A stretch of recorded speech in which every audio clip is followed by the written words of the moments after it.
Dear students, so uh, today we'll start the online lecture from module 1. So as you know, the subject is operating systems, and as per VTU syllabus, the code of the subject is 17 CS 64. So we'll start with module 1. So in that the chapter 1 is Introduction to Operating Systems. So these are the contents which we are going to cover in this first chapter, that is Introduction to Operating System. So we'll start with the discussion on what operating systems do. So after that, computer system organization, computer system architecture, operating system structure, operating system operations, process management, memory management, storage management, protection and security, distributed systems, special purpose systems, and computing environments. So let us start the discussion. So before that, we'll see the objectives and outcomes of this chapter, this module. So here the objectives are to provide a grand tour of the major operating system components, and the second objective is to provide coverage of basic computer system organization.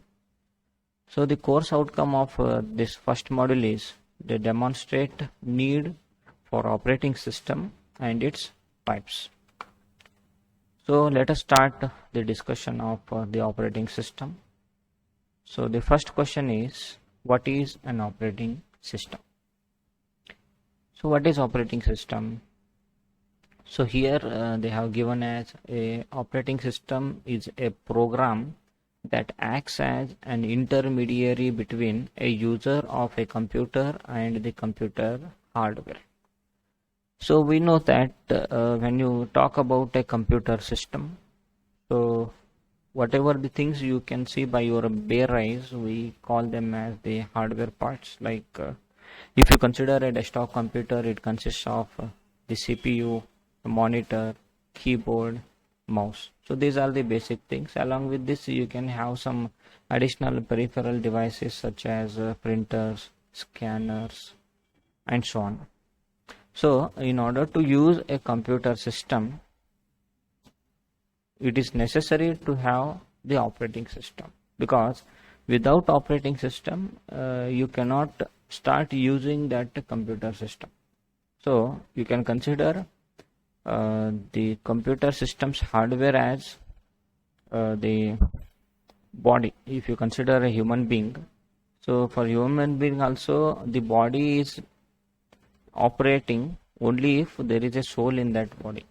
So in order to have the operating body, the life should be there, the soul should be there. In the same way, here also, whenever you have a computer system hardware, you can consider this as a body.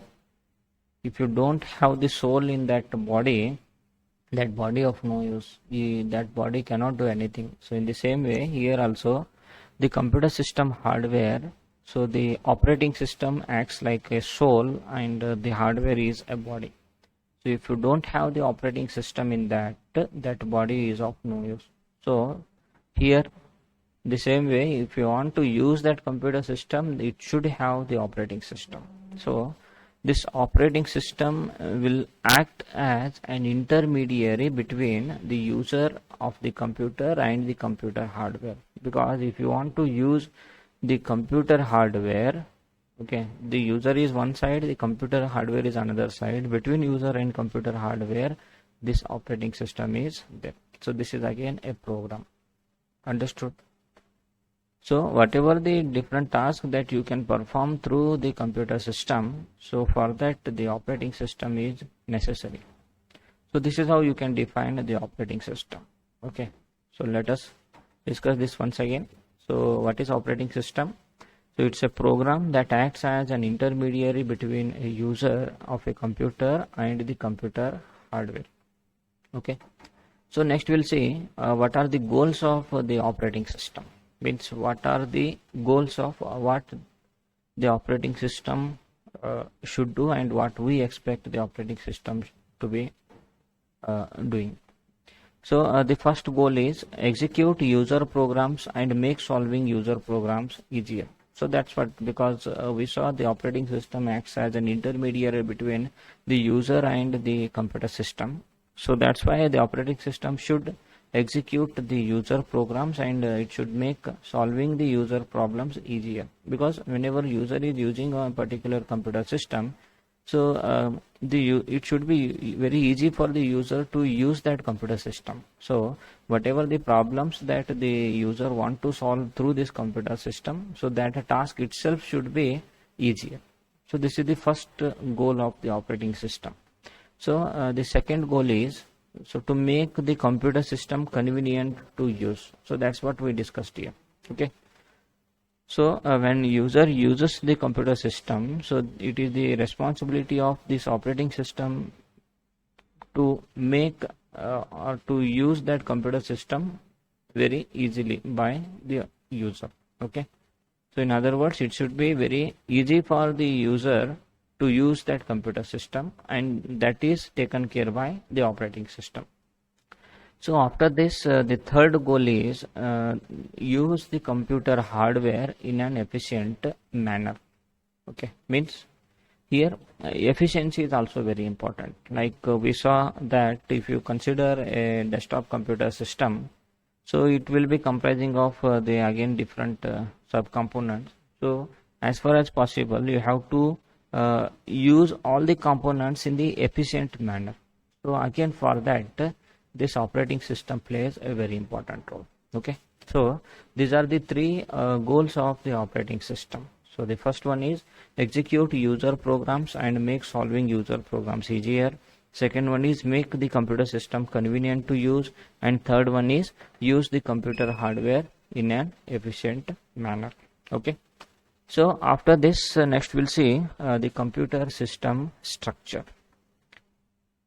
So generally, if you consider a computer system, so it can be considered as the collection of the four important components. So as given here, so the four important components are the first one is hardware, so the second one is operating system, third one is application programs, and fourth one is users. Okay, so already we saw about hardware. So whatever the things you can see through your bare eyes, these forms the hardware of the computer system. So it is going to provide the basic computing resources, and it includes the CPU, which is nothing but central processing unit. So whatever the main components that are there, so all are present into that.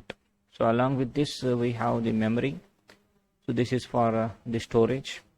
So after that, the I/O devices. The I/O means input and output devices, like we have keyboard, mouse, display devices like projector, monitor, LCD screen, so on, printer, scanner. So all these are the I/O devices. So all these will form the hardware. So this is the first component. The second component is operating system.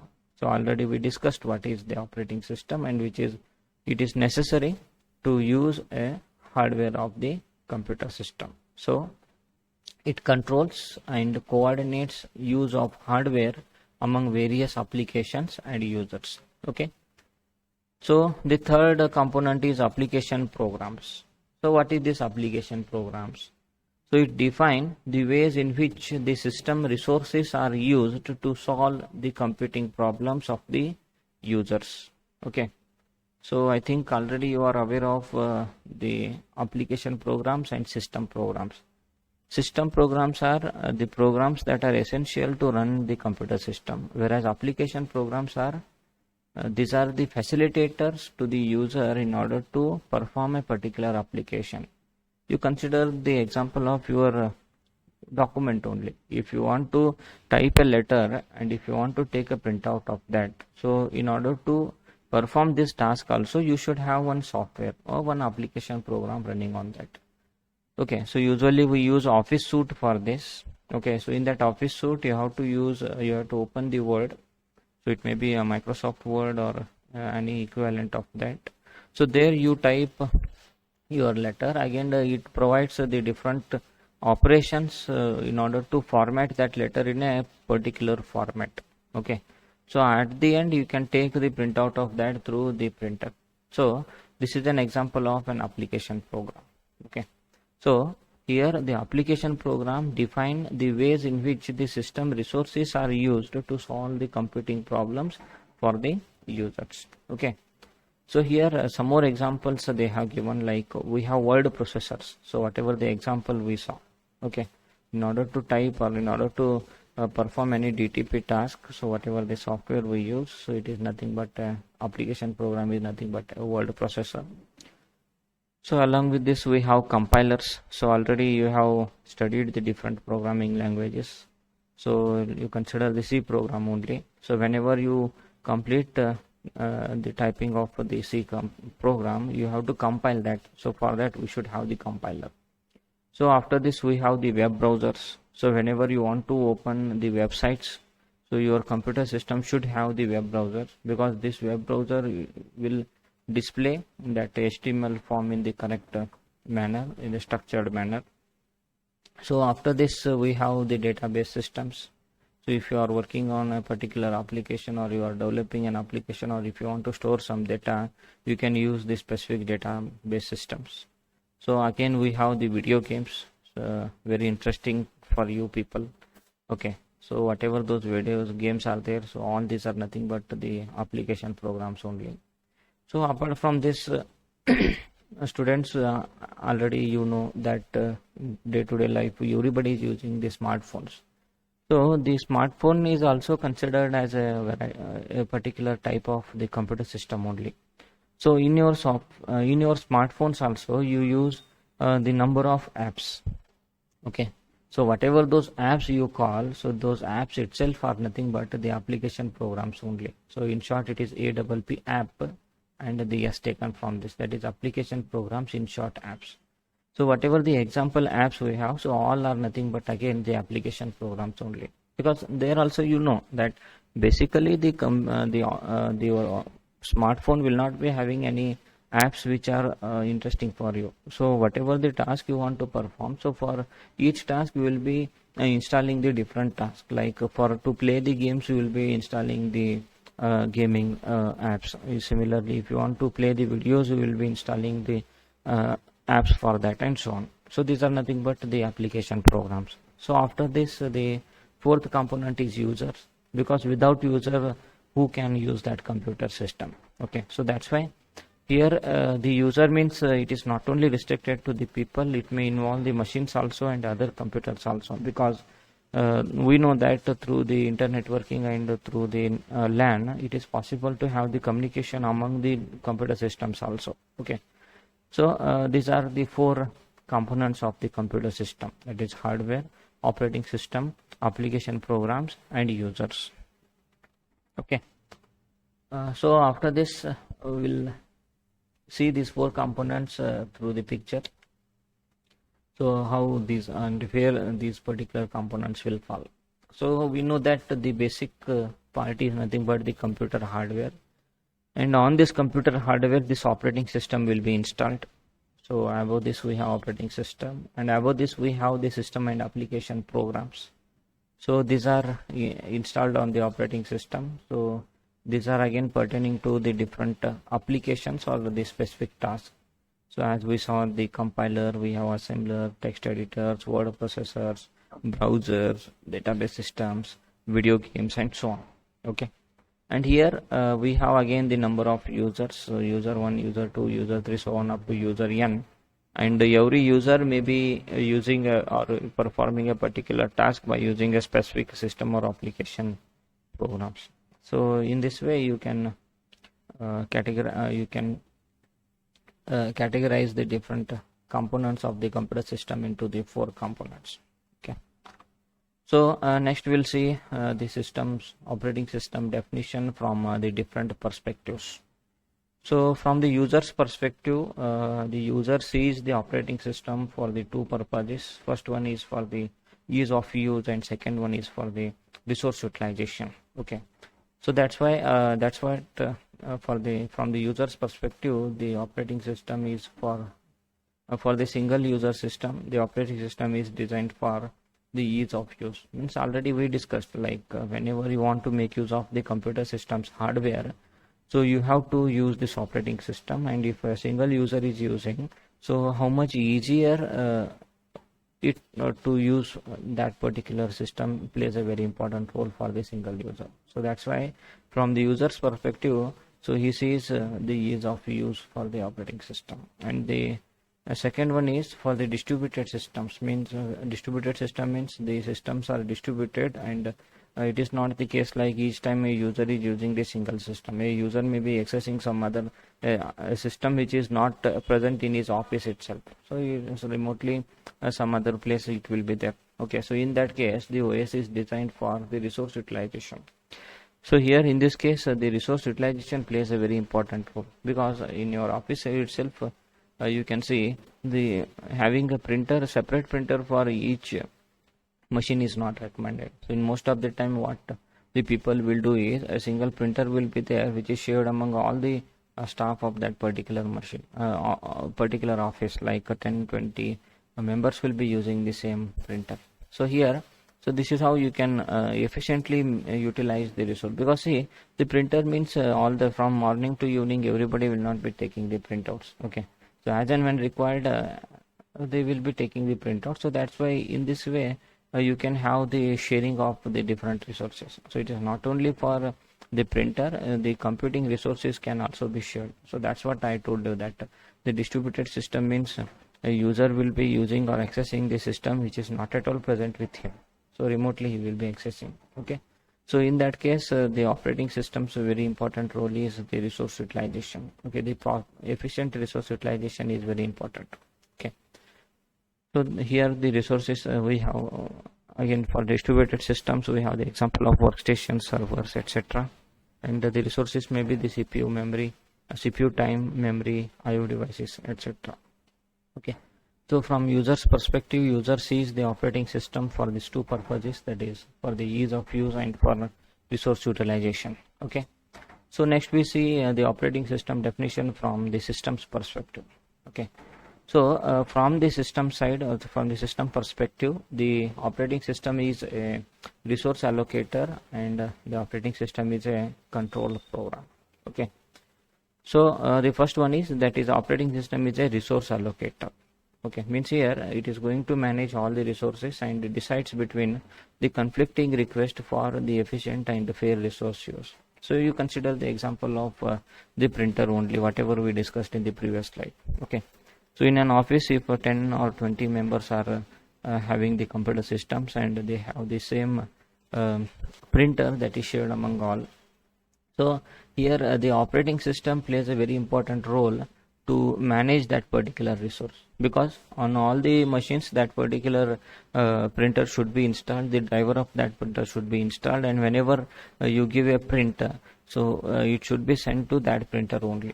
So there may be possibility that 2 or 3 printers may be there in the office which are shared among all the different users. So in that case there should be an option for the user to select which printer on which he want to print. Okay, so whatever the printer he selects, only on that printer the document should be printed. So all these things will be carried out by the operating system only. So from the system's perspective, so the resource allocation task is done by the operating system. So in addition to this, the operating system plays a role for resolving the conflicts. Okay, means there may be possibility that 2 or 3 users may send their documents at the same time to the printer.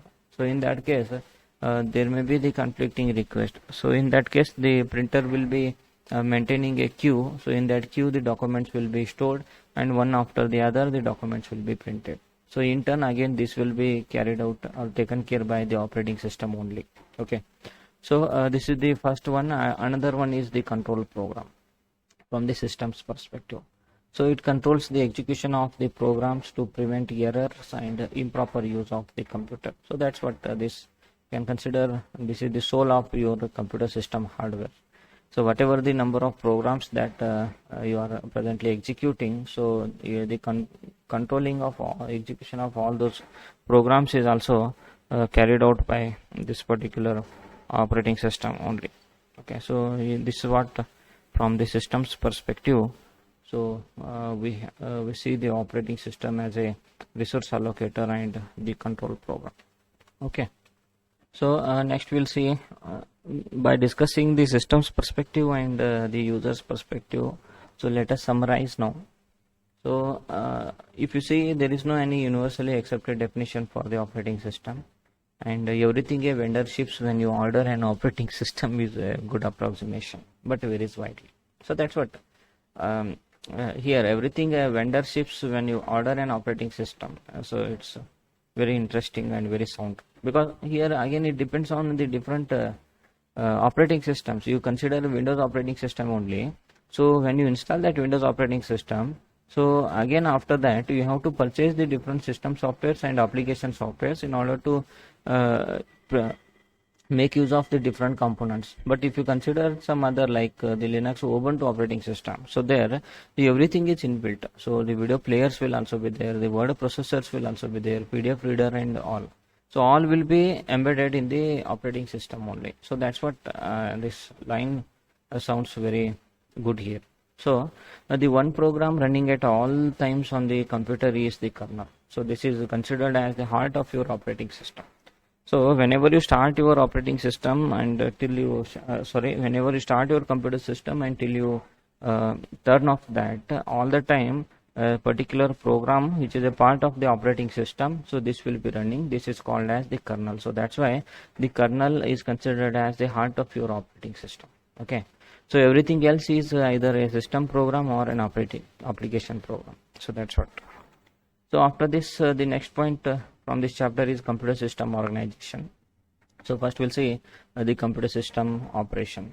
Okay, so if you consider a computer system, you just look at this particular figure. So we know that your computer system may be consisting of one or more number of the CPUs. Along with that, we have the device controllers connect through the common bus providing access to the shared memory, and the concurrent execution of CPUs and the devices competing for the memory cycles. So that's what you just look at this particular figure. So here when you have a computer system, so we know that it may be having the one or more number of the CPUs. Okay, and we have the different peripheral devices, and for every peripheral devices we know that it should have the device controller. Okay, so it's a software part, so which will be installed or which will be a part of the operating system, and through that device controller only it will be possible to perform the task on the attached peripheral device. Okay, so like we have the number of disk, and to control this disk we have the disk controller. Similarly, we have the IO devices like mouse, keyboard, printer, so on. So these are again if you connect these through the USB cable, so USB port so will be under the USB controller. So apart from this, we have the display device monitor. So for this we have the graphics adapter. Okay, so this is one side. Another side we have the memory. So it is again a secondary, it again a particular storage device.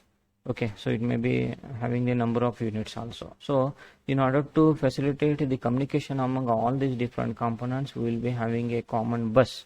So through this bus the different operations will be carried out. So this is how the computer system operates. So after this, so that's what in general again we brief here. So we know that the IO devices and the CPU can execute concurrently. Each device controller is in charge of a particular device type. Each device controller has a local buffer.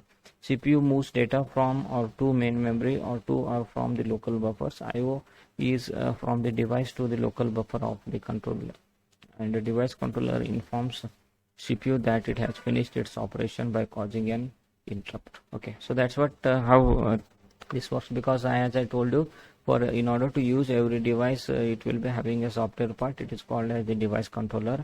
Okay, and here we know that we have CPU and memory. So each time whenever the data is to be fetched or stored, it will be performing that on the memory through the bus. But here along with this main memory or the secondary memory, every disk controller will also be having the local buffer. So whatever the data that is pertaining to this particular device and it is most frequently used, so that will be present in the local buffer. Because if it is not present in the local buffer, so each time whenever it want to access that, so each time it should access the memory through the bus, so it is little bit time consuming. So that's why in order to increase the efficiency and in order to save the time, in order to perform the operations, so these local buffers will be used. Okay.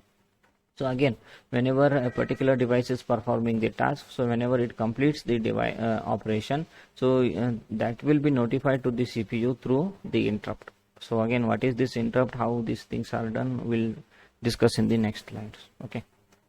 So after this, next we'll see how exactly your computer will start. Okay. So for your computer to start, so there is a particular program that is called as the Bootstrap program. Okay. So this Bootstrap program is loaded at power up or the reboot. Okay, so whenever you switch on your computer system, so this Bootstrap program will start executing first. So if you get a question like which is the program that starts execution first in your computer system, so it is a Bootstrap program. So this Bootstrap program will be knowing where the operating system is, and this Bootstrap program is responsible for loading the operating system on the computer's memory. Because until the operating system is not loaded, your computer system will not be functional. Okay, so that's why this Bootstrap program will not be the part of the operating system. Because whenever you are using an computer system, many times you may format the computer system, you may reinstall the operating system on that computer system, but you cannot change the Bootstrap program. So this will be developed and this will be embedded by the manufacturer only. So that's why most of the time it is stored on a ROM or the EPROM, and it is generally known as the firmware. So this will be fixed on the motherboard only, so you cannot change the content of this. So it initializes all aspects of the system, it loads the operating system kernel and starts the execution. It executes the init process and waits for the event. So sorry. So we saw that the Bootstrap program is the first program that starts execution. So whenever it starts the execution, so it is going to load the operating system. So whenever the operating system is loaded, so it will be waiting for an event to occur. Okay, so that's why whenever the operating system starts execution, so the first process that starts execution is the init process. So whenever the init means it is initialization. So when it starts execution, so it will be waiting for a particular event. Because whenever you start your system, so until you do anything, until you do something, the system cannot do on its own.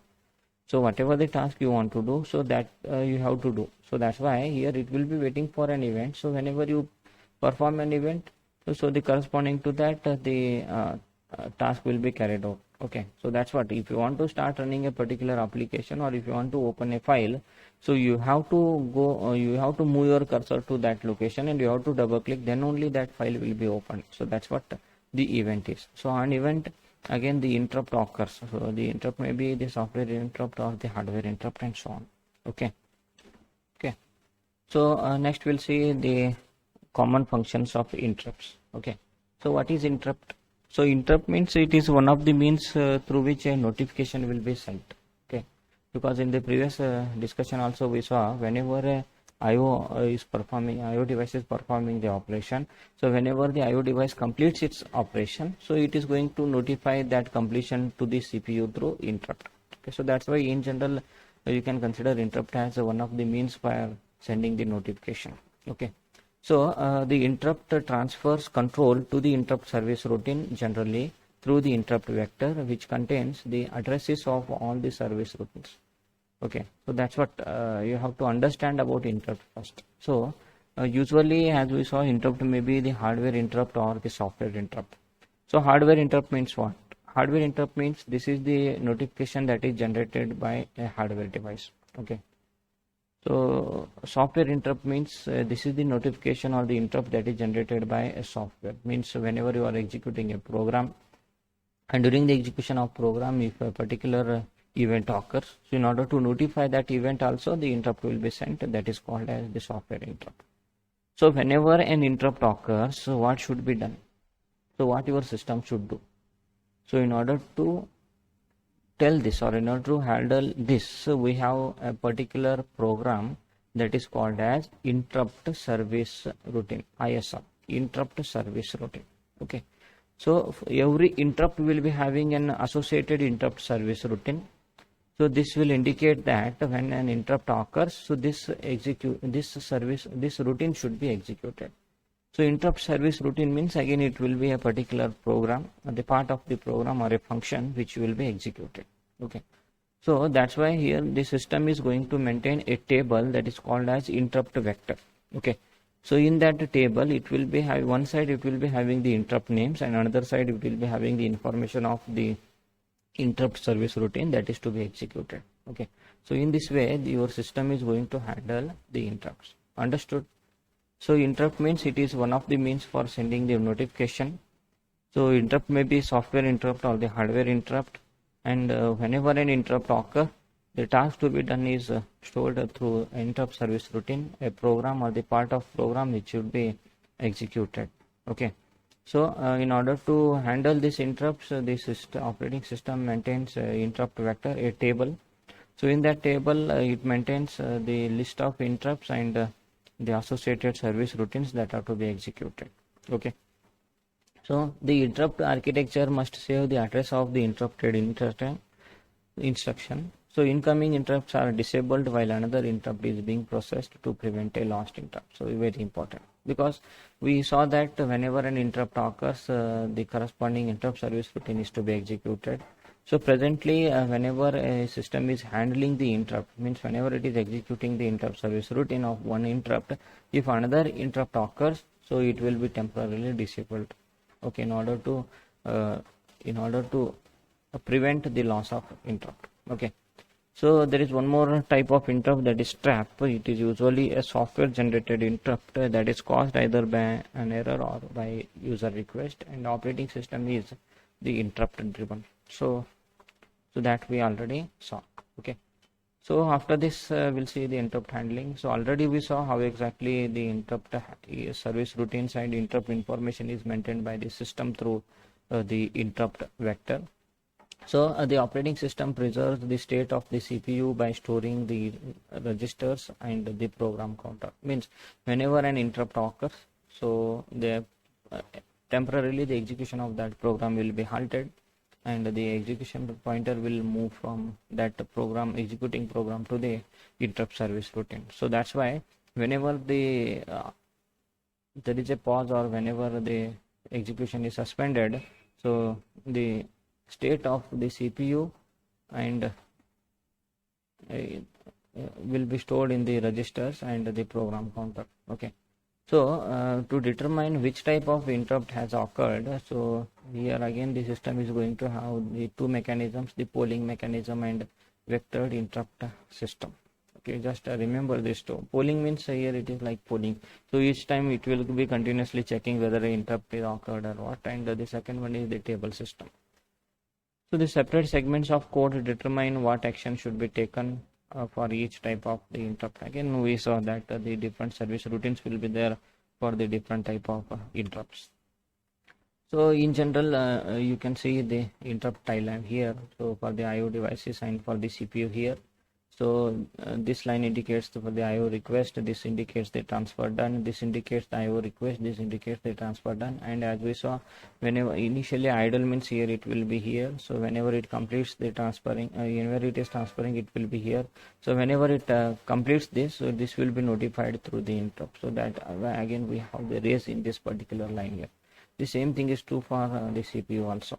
Okay. So after this, the next we'll see the storage structure. So when we saw the computer system structure, that is the computer system operation, so we saw that usually the computer system will be having the number of components, like we have CPU, memory and other components. Okay. So already we saw about the CPU, and so now let us discuss about the memory. So that is what the storage structure, because what is the use of memory? It is used to store the information. So again the memory may be in the different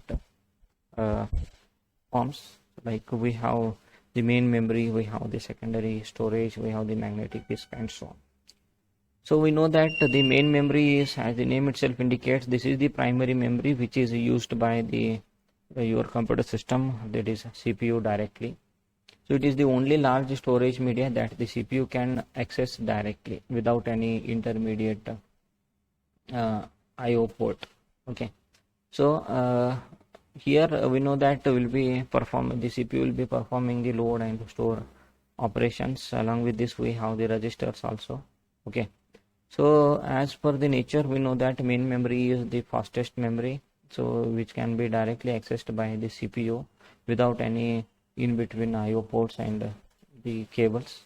So here we know the nature of this also. It is non-volatile, means whatever the data that is stored on the main memory, it will be there until the computer system is running. So whenever you restart the computer system, the entire content will be disappear. Okay.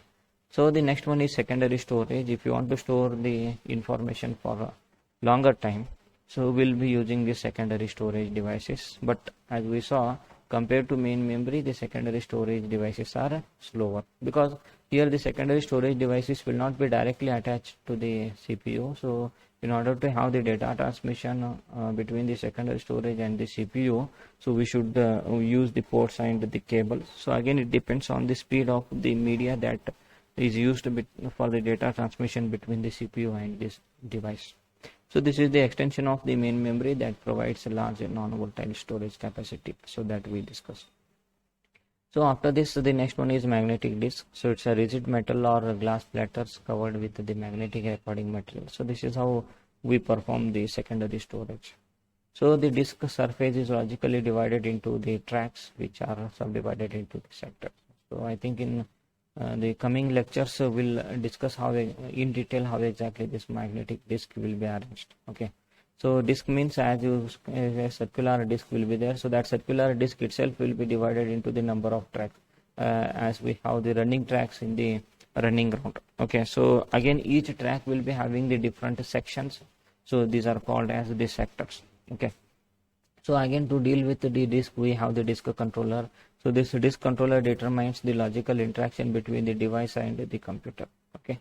So we want programs and data to reside in the main memory, but we know that it is not possible because the main memory is volatile and it is having limited size. So that's what we have the as per the discussion, we came to know that we have the again number of different components or the devices which can be used for storage.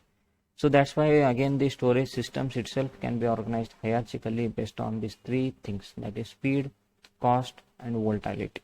Okay. So along with this, we have something called caching. So it is nothing but copying information into the faster storage system. So main memory can be viewed as a last cache for the secondary storage. So here in this figure we have the storage device hierarchy. So whatever the different storage devices are there on the computer system, so these are arranged in the form of a hierarchy here. So you will go from bottom to top. So you can see at the bottom we have the magnetic tapes, above this we have optical disk, above this we have magnetic disk, above this we have electronic disk, above this we have main memory, above this we have cache, and above this we have registers. Okay. So in the previous slide we saw that the storage systems can be organized in hierarchical order based on these three factors, that is speed, cost and volatility. Okay. So that's what we discussed, the hierarchy based on these three. So first we'll discuss about the speed.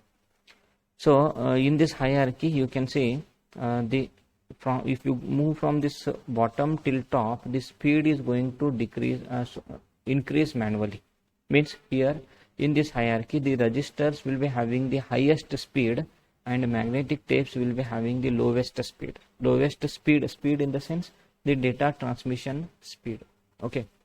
So here, because we know that these registers will be directly present along with the CPU, so that's why the data transmission speed will be very high compared to the others.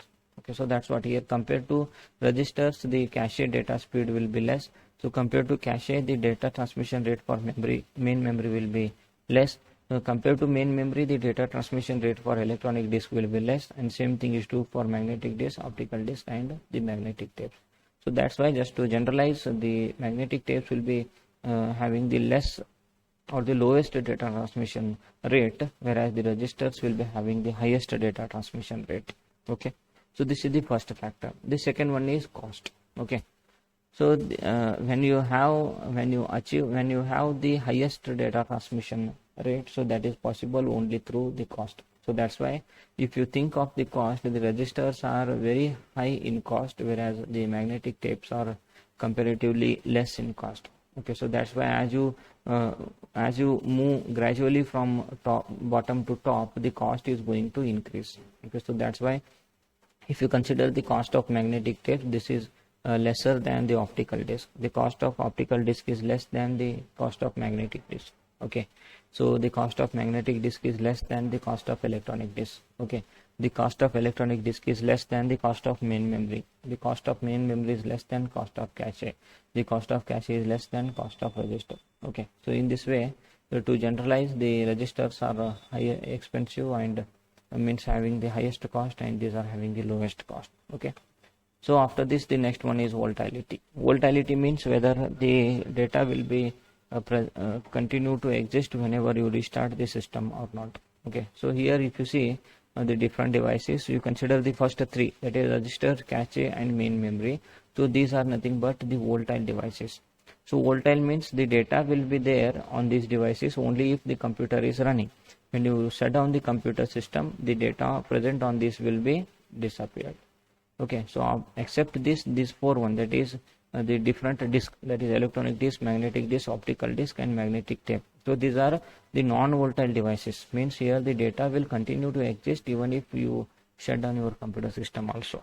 Okay, so in this way the different storage devices can be storage systems can be organized hierarchically. Okay, so after this we'll have the discussion of the last point of today's discussion, that is IO structure. Okay, so how exactly the IO, that is input output operation, is carried out. So we know that in order to start the IO operation, so we know that every IO system or every peripheral device will be having the device driver associated with that. So this device driver is nothing but a software part which is present on the operating system, and which is having the ability to access the device with respect to the orders of the instructions that are received from the CPU. Okay, so whenever in order to start the IO operation, the device driver is going to load the appropriate registers within the device controller. Okay, so whatever the information that is required, so that will be loaded into the registers which are the part of device controller, and this is done by the device driver.